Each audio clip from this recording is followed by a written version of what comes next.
Bienvenidos a nuestra segunda videoclase de finanzas internacionales.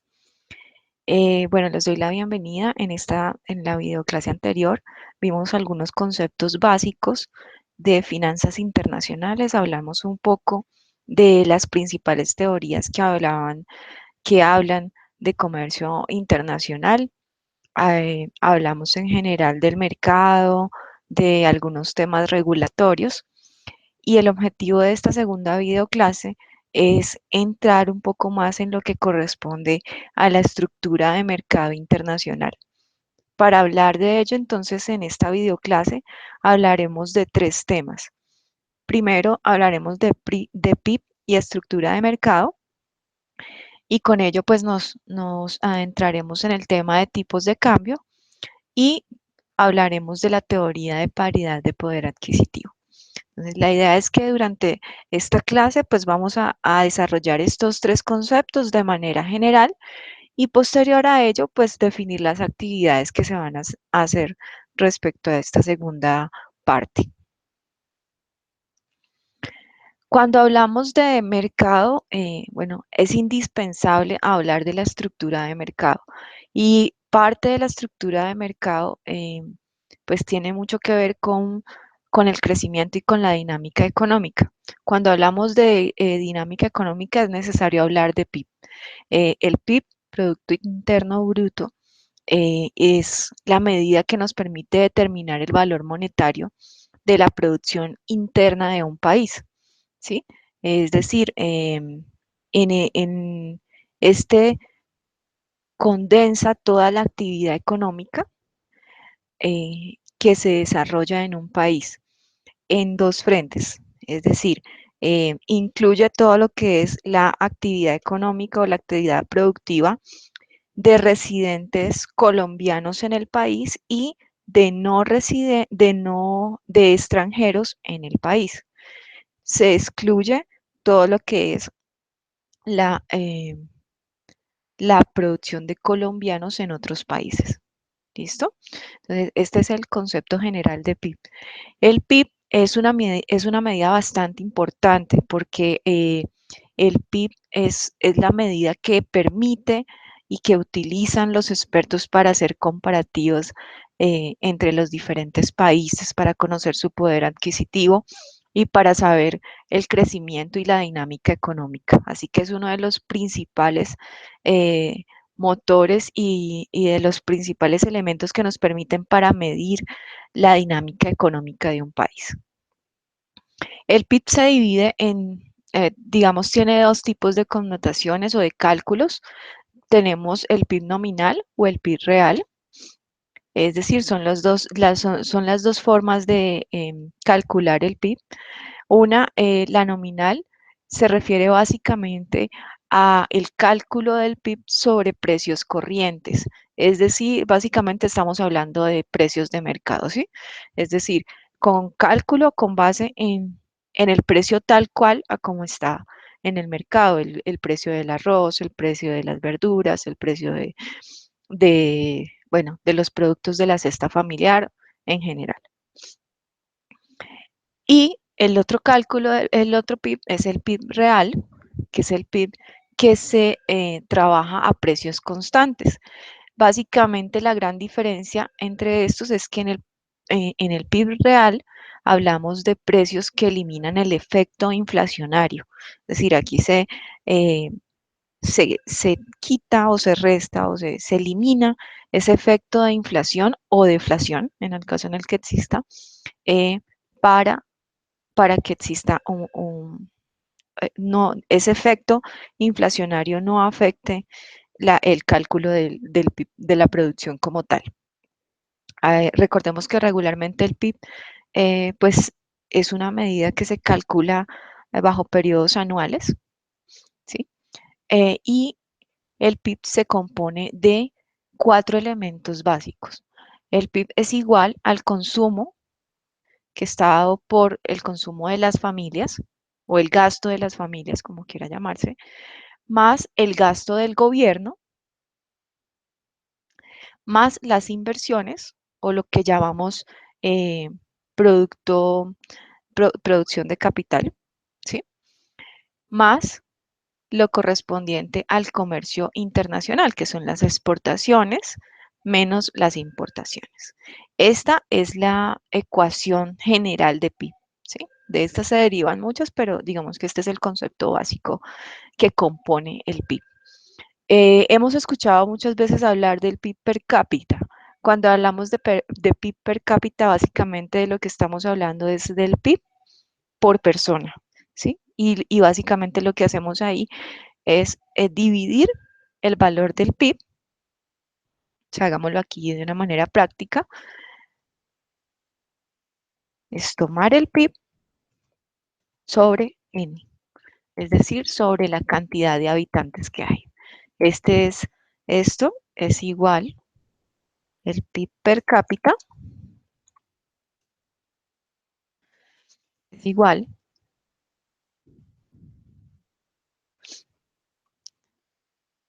al valor del PIB, a la producción total, al PIB, sobre la cantidad de habitantes, ¿sí? Esta es la ecuación general de PIB. Entonces, con esto, pues hablamos entonces de la actividad general de la economía de un país X y con ello pues se hacen las comparaciones correspondientes respecto a cómo se encuentra el crecimiento o la industria de un país respecto a los demás países. Para ello entonces es importante hablar de la composición de ese mercado, de lo que compone esa actividad económica dentro de un país. Para ello entonces hablamos de los sectores que componen la economía. Básicamente existen tres sectores diferenciados dentro de la economía. Existe el sector primario, que básicamente es el sector productivo basado en el aprovechamiento de recursos naturales. Aquí estamos hablando de los productos o de los recursos que no tienen un proceso de transformación para salir al mercado o no generan un tipo de elaboración o transformación. Básicamente estamos hablando de agricultura, de bienes de la agricultura, productos agrícolas, la producción minera y todo lo que proviene del aprovechamiento de recursos naturales sin entrar en un proceso de transformación para convertirse en un bien final, ¿sí? Entonces, por ejemplo, hablamos de la papa, de la yuca, bueno, de todos los alimentos y los productos que provienen del aprovechamiento de recursos naturales. En el caso del sector secundario, hablamos ya del sector productivo con procesos de elaboración y de transformación para lograr un bien final, ¿sí? Entonces aquí los insumos se transforman y hay una incorporación para su elaboración a un bien final.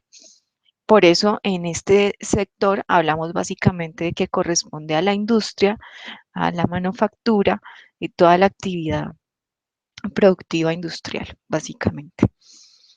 Hay una, ahí por ejemplo, hagamos una pequeña diferenciación. Existen algunos procesos naturales que conllevan a unos procesos de transformación.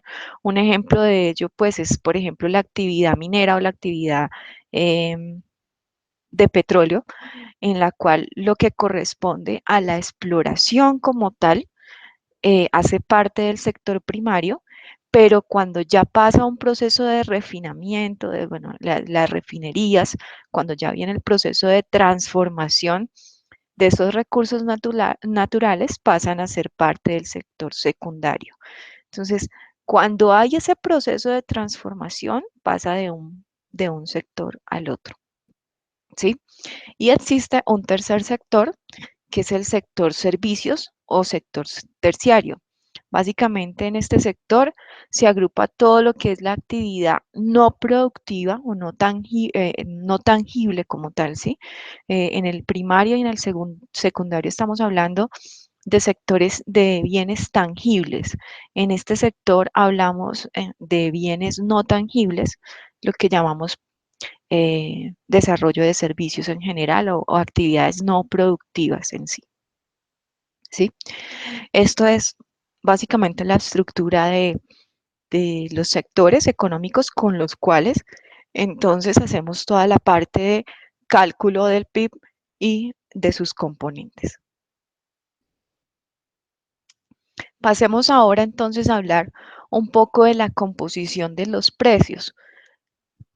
Encontramos dentro de la economía dos tipos de precios bastante diferenciados. Hablamos de los precios absolutos y de los precios relativos. Cuando hablamos de uno o de otro, los precios absolutos son los que básicamente corresponden a la valoración de un bien en términos de mercado, ¿sí? Es el valor, el precio absoluto viene a ser el precio al cual compramos la leche en los supermercados, al cual compramos los huevos dentro de los diferentes lugares donde se pueden comprar. Esos son los precios de mercado y por lo tanto corresponden a los precios absolutos. Son los precios que encontramos dentro de los mercados. En diferencia de esto, entonces, los precios relativos son los precios relativos son los precios que se trabajan en función de la comparación frente a otro bien. Es la valoración del precio de un bien X en comparación frente al precio de un bien Y. Esto nos permite saber la capacidad mm, adquisitiva de un bien sobre otro. Entonces, para hacerlo un poco más gráfico y entenderlo un poco mejor, cuando hablamos del precio del bien X y el bien Y, eh, donde el precio del bien X es comparado, se divide sobre el precio del bien, perdón, el precio del bien X se divide sobre el precio del bien Y, esto para que nos dé el precio relativo entre uno y otro bien y conocer su capacidad o poder adquisitivo. Para hacer un ejemplo práctico, entonces, si tomamos, por ejemplo, un caso hipotético en el que decimos que el valor de un pan es de 200 pesos y el valor de un huevo es de 50 pesos, si hacemos la comparación, es decir, dividimos el precio del bien X, que en este caso es el pan, sobre el precio del bien Y, que en este caso es el huevo, esto nos da un número de 4. ¿Qué me representa ese número de 4? ¿Qué estoy diciendo con esto? Básicamente lo que estoy diciendo ahí es la cantidad o las cantidades a las que debo renunciar de un bien para obtener otro bien. Entonces, en este caso decimos que debemos renunciar a 4 unidades de huevos para poder comprar un pan.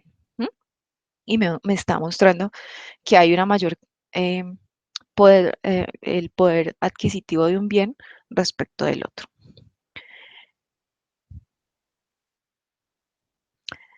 Con esto entonces entramos a un segundo punto y es hablar del tema de tipos de cambio, porque los tipos de cambio pues van en parte en función de los precios, ah, de los precios de mercado. ¿Qué es el tipo de cambio en sí? El tipo de cambio mide la cantidad de unidades monetarias requeridas para obtener otra unidad monetaria. Dicho en otras palabras y para entenderlo en nuestro contexto colombiano, es la cantidad de pesos que yo requiero para adquirir otra moneda extranjera. Regularmente en Colombia las monedas que más se transan son diferente de la moneda local que es el peso, es el dólar y el euro. Entonces,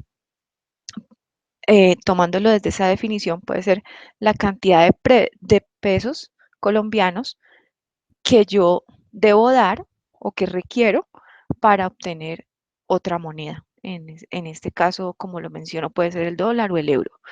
Existen otras monedas, pero pues digamos que en Colombia las que más se transan son dólar y euro después del peso. Entonces, teniendo en cuenta esta definición, decimos, por ejemplo, actualmente regular, la tasa ha estado, el tipo de cambio en Colombia frente al dólar ha estado más o menos entre los 2.900 y los 3.000 algo. Entonces, si suponemos un tipo de cambio de 3.000 pesos, decimos que, en el caso de dólar, por supuesto, entonces decimos que para yo comprar un dólar, necesito 3.000 pesos, ¿sí? Ese es el tipo de cambio como tal. Por cada dólar, yo necesito 3.000 pesos para obtener ese dólar.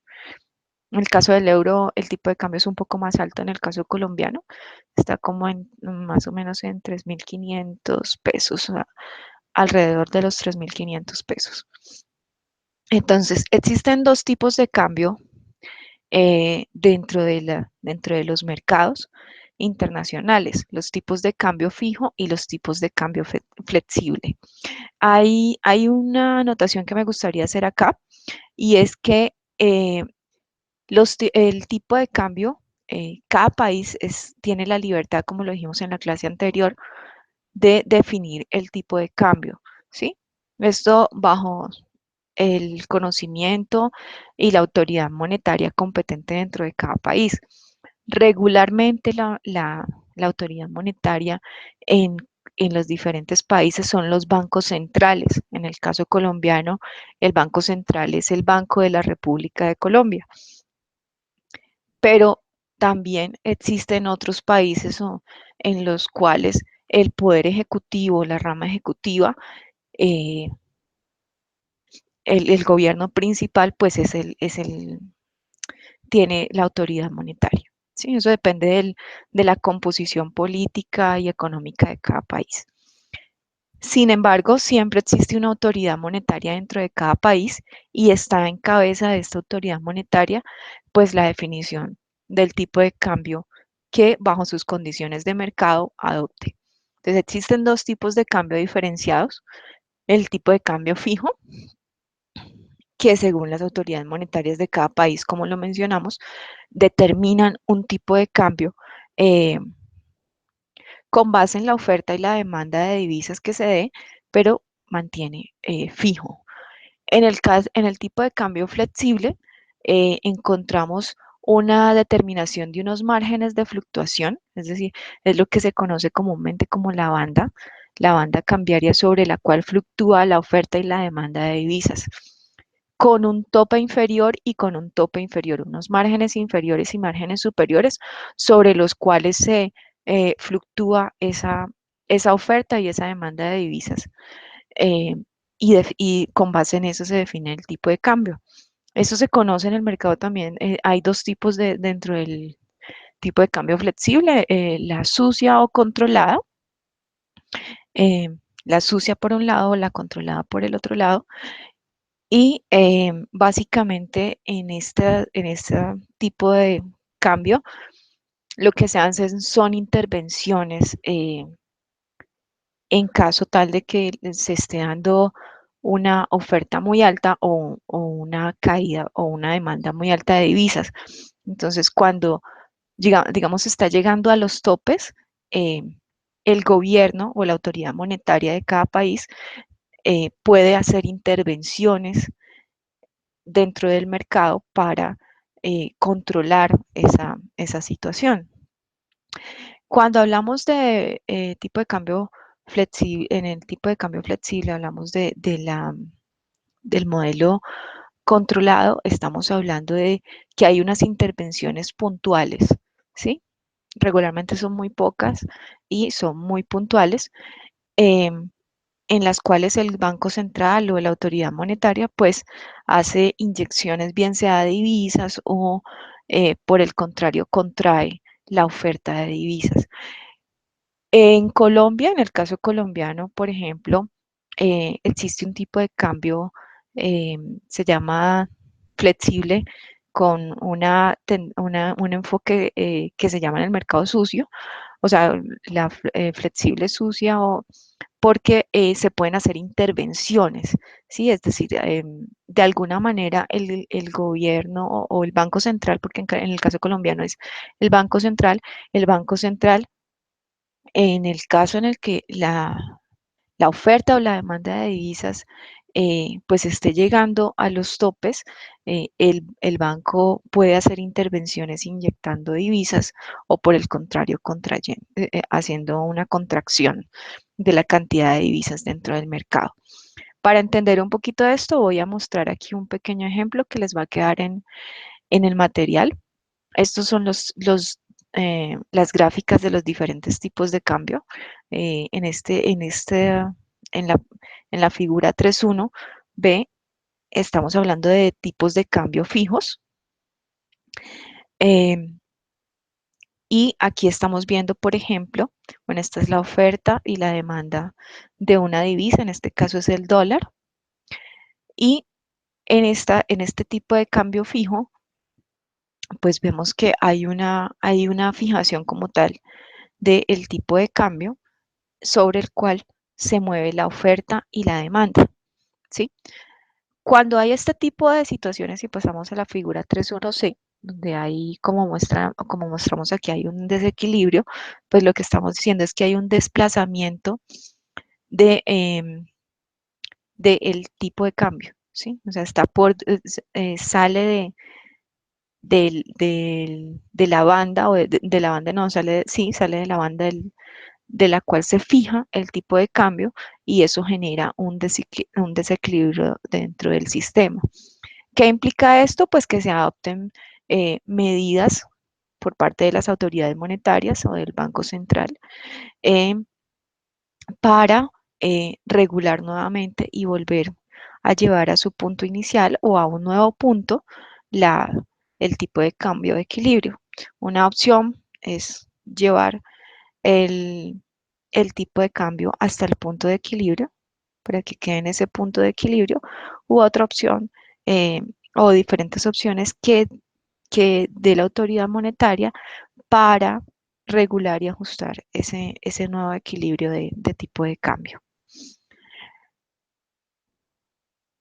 Entendiendo entonces este modelo de tipo de cambio, pues entonces pasamos a hablar de una de las teorías más importantes dentro de los modelos de finanzas internacionales y es la teoría de la paridad del poder adquisitivo, eh, conocida comúnmente como TPPA.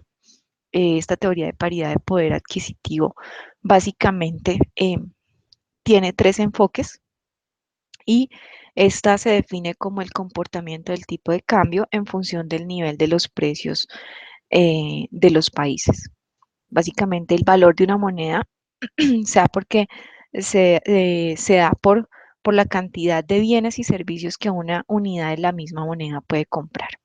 Entonces, existen tres enfoques dentro de la teoría de la paridad del poder adquisitivo. Cuando hablamos de paridad, estamos hablando de igualdad.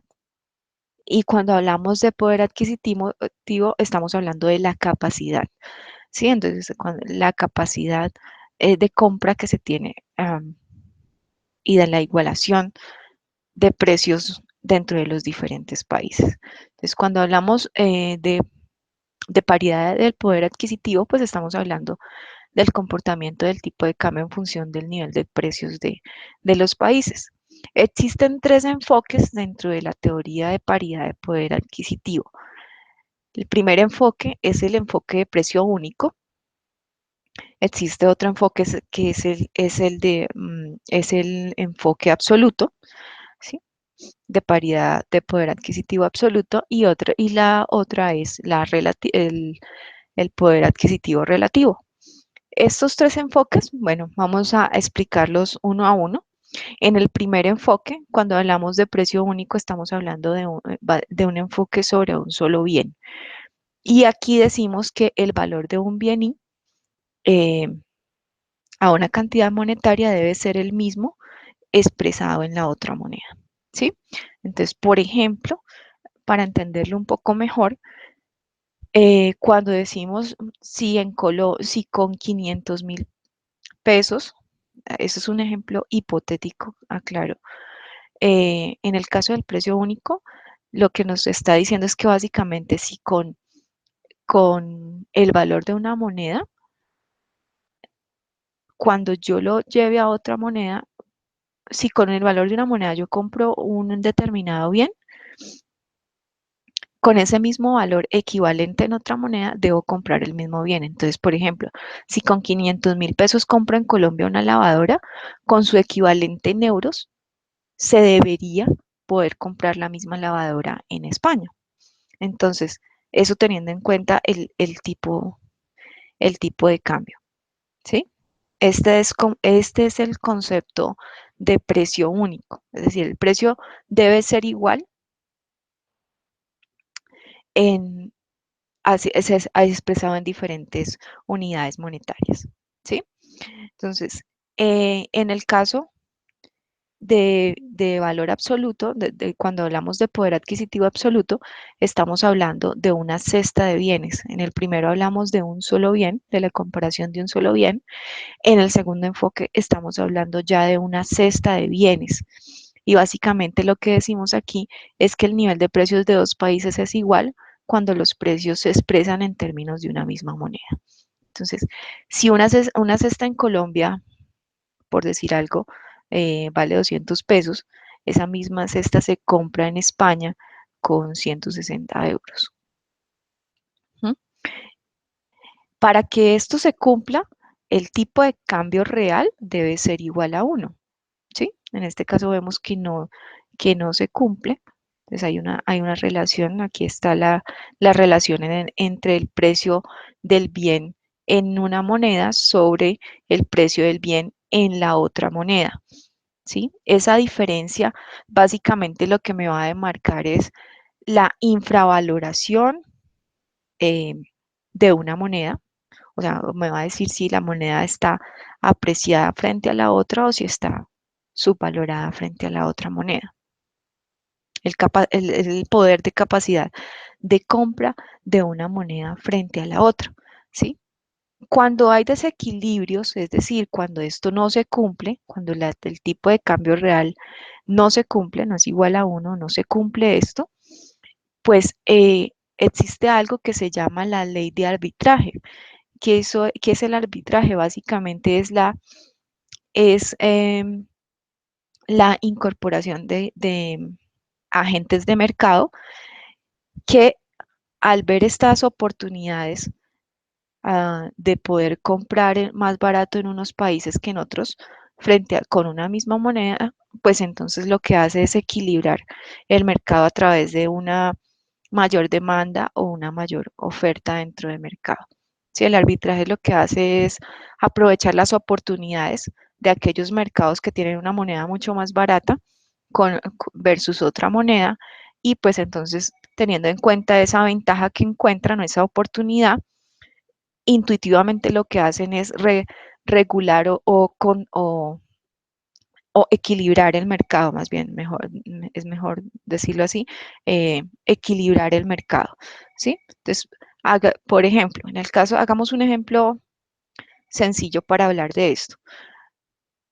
Supongamos que en Colombia una lavadora nos vale 500.000 pesos, ¿sí? Y el tipo de cambio euro-dólar, perdón, euro-pesos está en 3.500 pesos. Supongamos que el tipo de cambio en Colombia es de 3.500 pesos.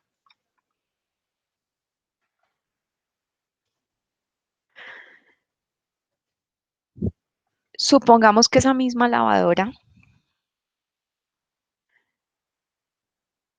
en España nos vale,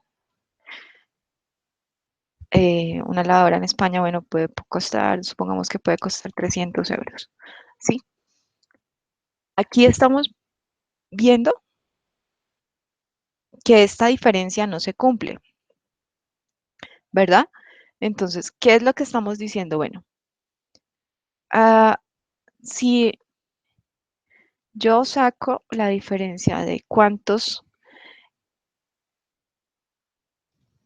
dólares, perdón, cuántos euros, si yo divido, aquí saquemos primero la de cuántos euros me representan 500.000 pesos colombianos. Estamos hablando de que estos son euros, entonces decimos que 500.000 pesos a un tipo de cambio de 3.500 me corresponde a 142 euros, 142,86 euros. Esto básicamente aquí estamos viendo que en el caso de precio único, pues no se cumple porque estamos hablando de que el dólar, el peso es una moneda que está devaluada frente al euro, ¿sí? Yo tendría 500.000 pesos de Colombia, me equivalen a 142,86 euros. ¿Con esto compro la lavadora en España? No. Entonces, aquí estoy, por ejemplo, viendo que en este primer ejemplo, pues no se cumple esta ley, ¿sí? Entonces, la paridad del poder adquisitivo lo que busca es precisamente eso, que lo que me vale la lavadora en Colombia, cuando yo haga la equivalencia a un tipo de cambio dado, me debería dar lo mismo, me debería dar uno. ¿Por qué debería dar uno? Porque cuando me da uno o inferior a uno, significa que es indiferente para el consumidor comprar en un país que comprar en otro país, ¿sí? Es decir, le va a costar exactamente lo mismo. Por lo tanto, le va a dar lo mismo comprarlo en un país que comprarlo en otro. Cuando se ven estas diferencias, por ejemplo, pues entonces en este caso, ¿qué podríamos pensar? Bueno, va a ser más atractivo para la persona eh, que está en Europa, pues comprar la lavadora en Colombia porque le sale mucho más barato. Tiene que dar menos euros para poder comprar una lavadora. Entonces va a ser mucho más atractivo. Ahí es donde aparece lo que se llama la ley del arbitraje. Entonces la ley del arbitraje lo que hace es que hay unos, digamos, hay algo que se llaman como unos árbitros dentro del mercado, los cuales aprovechan este tipo de oportunidades que se ven dentro de los mercados, estas desigualdades, para comprar en un país y vender en otro país, ¿sí? Porque entonces en el país donde la moneda es más barata, donde el producto es más barato, pues compran el producto y lo venden en el país donde es más caro, en el otro país, a un mayor precio. Entonces ahí se ganan un diferencial y esta es la ley del arbitraje. Esto básicamente es digámoslo, una autorregulación del mercado, una, el mismo mercado a través de estas personas, de estos árbitros, pues se va autorregulando y va generando nuevos equilibrios dentro del mercado.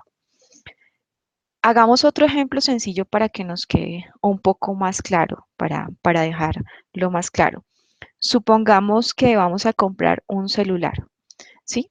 Y que entonces vamos a poner aquí la compra de un móvil o un celular, como queramos llamarlo. Supongamos que el precio de ese móvil es de 379 euros. Y me toca ponerlo en euros, pero voy a ponerlo aquí en la moneda para que me quede un poco más fácil y hacerlo más rápido. Entonces, decimos que si el precio de ese móvil es de 379 euros en España y ese mismo móvil en Estados Unidos tiene un precio de 349 y estos son dólares.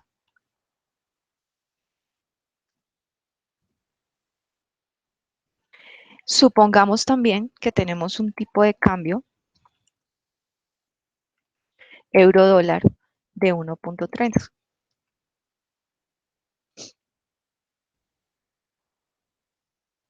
Entonces, ahora pensemos, ¿cuántos euros me cuesta ese teléfono, ese móvil en Estados Unidos? Entonces, teniendo en cuenta el tipo de cambio, pues entonces hacemos la división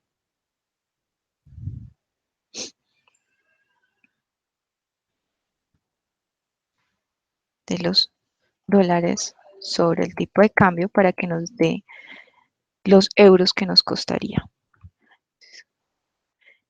Estos 268, pues básicamente son 268,46 son los euros que me costaría en Estados Unidos, ¿sí? ¿Qué quiere decir esto? Que este elemento, este celular, me cuesta 110, o sea, aquí hay una diferencia de 110 euros más de comprarlo en España que comprarlo en Estados Unidos, ¿sí?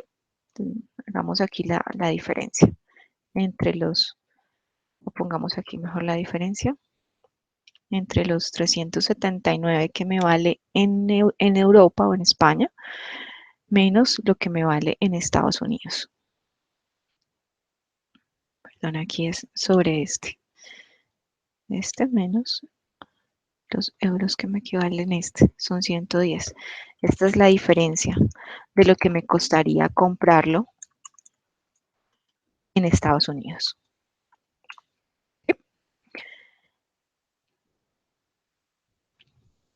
Si tenemos en cuenta entonces este resultado que estamos obteniendo, pues entonces, ¿qué sería más deseable? Comprarlo en Estados Unidos, ¿verdad?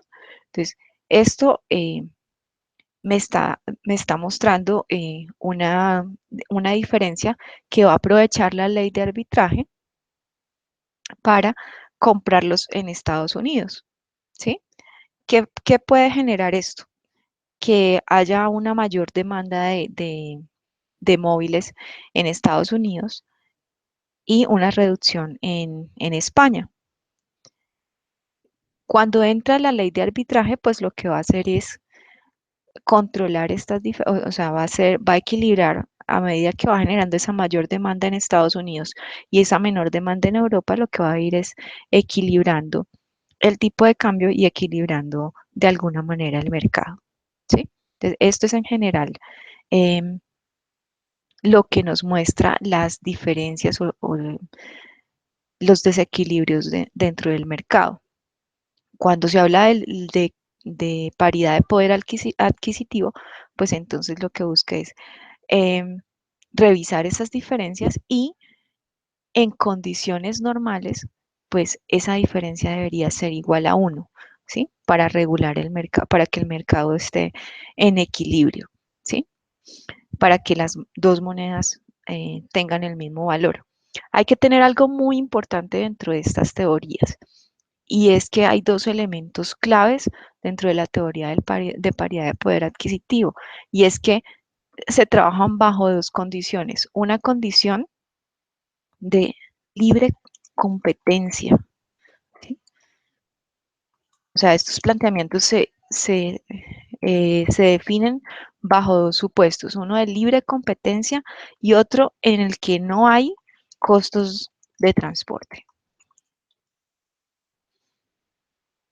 Y estos dos elementos van a ser elementos claves cuando hablamos de paridad de poder adquisitivo, porque para que se cumplan estas leyes, pues entonces decimos que se cumplen teniendo en cuenta estos dos aspectos. ¿Mm?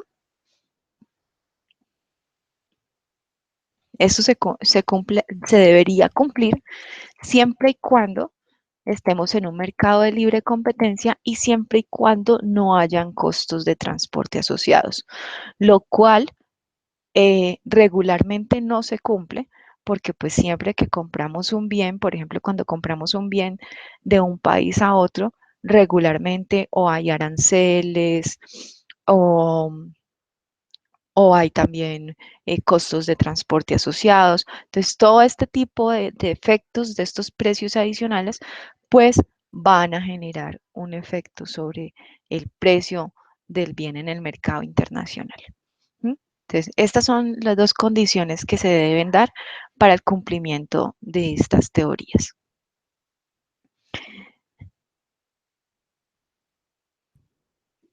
Teniendo en cuenta entonces, pues esto, y con base en lo que acabamos de ver, hablamos entonces, bueno, nos quedó pendiente algo. Hablamos de la cesta absoluta y hablamos de la cesta de bienes para el poder adquisitivo absoluto y el otro que es el poder adquisitivo relativo. El poder adquisitivo relativo básicamente habla de la relación entre la variación de precios y los tipos de cambio de una cesta de bienes. ¿Sí? ¿Qué quiere decir esto? Que En la teoría del poder adquisitivo de valor absoluto, tomamos en cuenta una cesta de bienes, aquí también tomamos en cuenta una cesta de bienes, pero incorporamos un elemento adicional al que ustedes ven acá. No solamente la diferencia entre los precios, sino que también se toma en cuenta, para verlo un poco mejor, el efecto de variación de los índices de precios. Básicamente estamos hablando aquí de los efectos inflacionarios. ¿Sí? Aquí estamos hablando de las variaciones. Aquí hay un componente adicional, que es la variación de los tipos de cambio y la variación en los índices de precios. ¿Sí? Esa es la teoría de poder adquisitivo relativo. Esa es la diferencia entre el absoluto y el relativo que se incorpora el índice de precios, o sea, lo que conocemos como inflación. Esto es en general la teoría de paridad de poder adquisitivo. Ese es un elemento muy importante porque nos permite conocer qué tan valorada está una moneda frente a otra y los efectos que eso tiene en el mercado, ¿no? Por ejemplo, si tomamos esta, mm, este ejercicio en el caso colombiano, donde en este momento tenemos que la moneda con la que regularmente se transan las operaciones internacionales en Colombia, regularmente o es el dólar o es el euro, y tenemos en cuenta el valor del peso, en el caso colombiano, el valor del peso colombiano frente al dólar y al euro, pues vemos que nuestra moneda tiene un mucho menor valor frente a estas otras dos monedas. ¿Qué pasa con eso? ¿Cómo afecta eso el mercado? En el caso nuestro, afecta tanto a las importaciones como a las exportaciones. Desde el punto de vista de los exportadores, eh, tener una moneda infravalorada, eh, en este caso el peso, al recibir ellos todos los pagos, al recibir sus pagos en dólares, en euros, pues se van a ver beneficiados, mientras que el importador se va a ver afectado en forma negativa porque va a tener que dar más pesos para pagar esos insumos que adquiere en el exterior. ¿Sí? Entonces, hagamos un ejemplo sencillo para entenderlo un poco mejor. Si yo digo que tengo una importación, pongamos que en Colombia hay una persona o una empresa que realice una importación de insumos por $5,000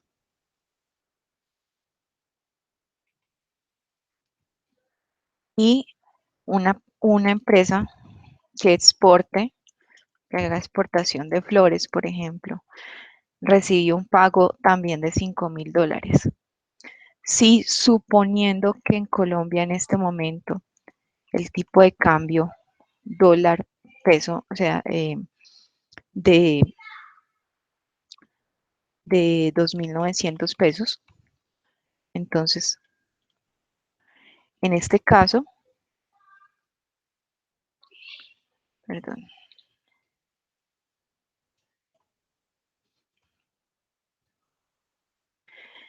en este caso, el importador va a tener que pagar 14.500.000 pesos por esa importación, mientras que el exportador, pues lo que va a hacer es que va a recibir este mismo valor, pero entonces va a ser más beneficioso para el exportador que para el importador. ¿M? Porque en la medida en que el tipo de cambio sea más alto, va a beneficiar al exportador porque va a recibir más pesos y en el caso del importador va a tener que pagar más pesos para, eh, por esos insumos. ¿Sí? Este efecto de apreciación del tipo de cambio, pues genera de apreciación o de evaluación de una moneda, afecta considerablemente el PIB, porque afecta esta relación de importaciones y de exportaciones. ¿M? Unos se ven afectados de manera positiva o de manera negativa, dependiendo si es una apreciación o si por el contrario es una devaluación de la moneda. Con esto entonces concluimos esta segunda sesión. Eh, Espero que haya quedado claro con esto y finalizada esta sesión, pues entonces ustedes tendrán esta información dentro de su material de estudio y vamos a tener dos actividades respecto a esta segunda videoclase. La primera será un quiz de esta segunda videoclase, la cual ustedes encontrarán en la plataforma virtual, en las actividades evaluables, disponible a partir de el día de hoy. Y asimismo, a partir del día lunes, del próximo lunes 10, entonces ustedes encontrarán un ejercicio práctico calificable en el cual vamos a trabajar con base en los conceptos vistos, deberemos entregar un ejercicio, el cual les voy a dejar también en plataforma. Este segundo ejercicio práctico está, se basa en un caso de estudio a través de un estudio realizado por CNN, en el cual se hizo la validación del índice Big Mac. Aquí quiero hacer digamos, una pequeña introducción a algo que se llama el índice Big Mac. El índice Big Mac es un índice creado por una revista británica, la cual precisamente lo que hace es, a través de la comparación del precio de una hamburguesa en diferentes países, explicar la paridad de poder adquisitivo. Es un ejercicio bastante dinámico y bastante enriquecedor. Aquí les dejo el link y sobre este artículo que sacó CNN con base en esta índice Big Mac, se los voy a mostrar acá. Con base en este índice, pues entonces desarrollaremos este ejercicio. Va a ser un ejercicio muy enriquecedor en el cual ustedes puedan aplicar estos conceptos de paridad de poder adquisitivo. Básicamente este índice es un índice bastante conocido en el mercado, el índice Big Mac, con el que a través de la comparación del precio de las hamburguesas en diferentes países donde existe McDonald's, pues entonces se define qué tan costoso o qué tan barato es un país respecto a la moneda de un país respecto al otro. Es bastante interesante, yo les dejo ahí el link para que ustedes lo trabajen. Y con base en esa lectura que hagamos, que yo les voy a dejar en plataforma sobre este, pues vamos a responder a 3 preguntas. La primera será calcular el tipo de cambio que compre la paridad de poder adquisitivo con base en el enfoque de ley de precio único. ¿Sí? Ustedes con esta información que van a encontrar aquí van a hacer el cálculo del tipo de cambio. ¿Mm?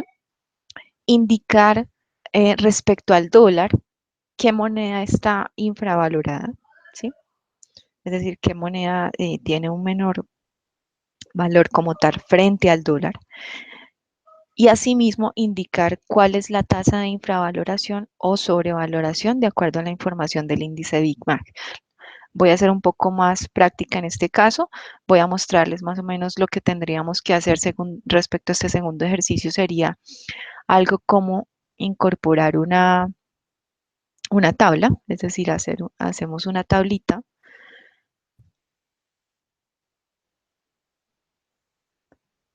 Lo que tendría que hacer cada uno de ustedes sería entonces eh, indicar el precio en dólares de la hamburguesa, de la Big Mac, en cada país. Entonces esto lo haremos por cada país.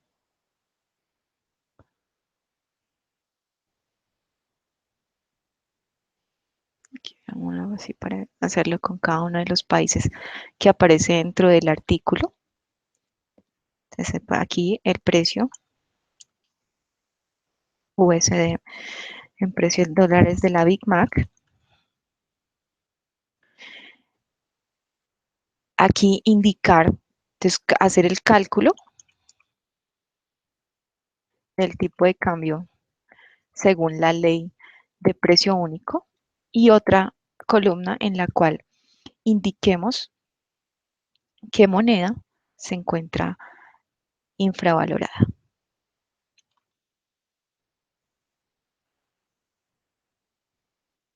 según el análisis que ustedes hagan. Entonces, vamos a hacerlo de manera práctica. Con base en el artículo que les voy a dejar, que es este que les he mencionado acá, aquí aparece eh, cada país y el valor en dólares de esa Big Mac en cada país. Pues, por ejemplo, aquí podemos decir en México. Empezamos con México, calculamos el tipo de cambio y decimos si la moneda, el peso mexicano en este caso, está con base en los resultados que veamos acá, si está infravalorada o no. Entonces, si esta está infravalorada, entonces sí está infravalorada, suponiendo, ¿no?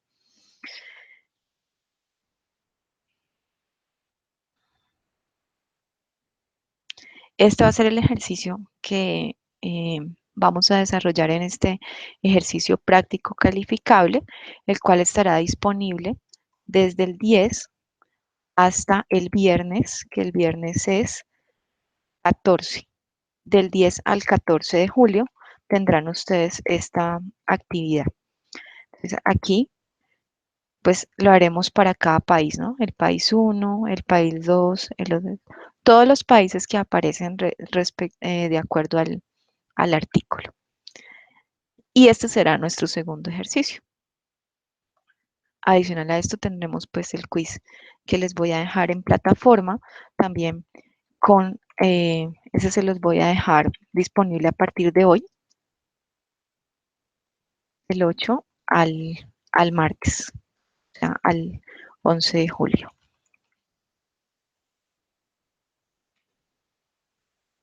Estas serán nuestras dos actividades respecto a esta videoclase. Este material se los dejaré también en plataforma para que ustedes lo puedan trabajar. Esta será nuestra segunda entrega y bueno, muchas gracias por su asistencia.